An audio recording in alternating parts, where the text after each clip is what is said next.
খৰচমুখী ধাৰাবাহিকখনৰ আজি নিশা আহিবলগীয়া এপিছডৰ প্ৰম' মুকলি হৈছে। আজিৰ প্ৰমৰ প্ৰথম ভাগত আমি দেখিবলৈ পাইছোঁ মহাকে কৈ আছিল, তাই যদি নাহে মই যাম, তথাপিও তাইক মোৰ পৰা আঁতৰত থাকিবলৈ নিদিওঁ। তেতিয়া শেৱালি ফোনতে মাত দিছিল কি? তাৰপিছত আমি প্ৰমত দেখিবলৈ পাইছোঁ অনুস্মিতাই কৈ আছিল, সিদিনা একজেক্টলি দাদাৰ কি হৈছিল মোৰ মনত নাই। গাড়ীখনে খুন্দা মৰাৰ পাছত মোৰ কি হ'ল মই গমেই নাপাওঁ। তাৰপিছত আমি প্ৰমত দেখিবলৈ পাইছোঁ ডক্টৰজনে অংশুমানক কৈ আছিল, এই ক্ষেত্ৰত ময়ো হেল্পলেছ। ভগৱানে দাদাকৰ মৃত্যুৰ খবৰটো সহ্য কৰিব পৰাকৈ তাইক শক্তি দিয়ক।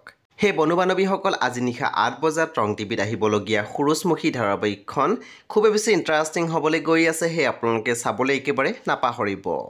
পৰৱৰ্তী আপডেটৰ বাবে আপোনালোকে মোৰ চেনেলটো ছাবস্ক্ৰাইব কৰি কাষত থকা বেল আইকন টিপি দিবলৈ একেবাৰে নাপাহৰিব। আৰু প্লিজ আপোনালোকে মোৰ ভিডিঅ' এটা লাইক কৰি দিব।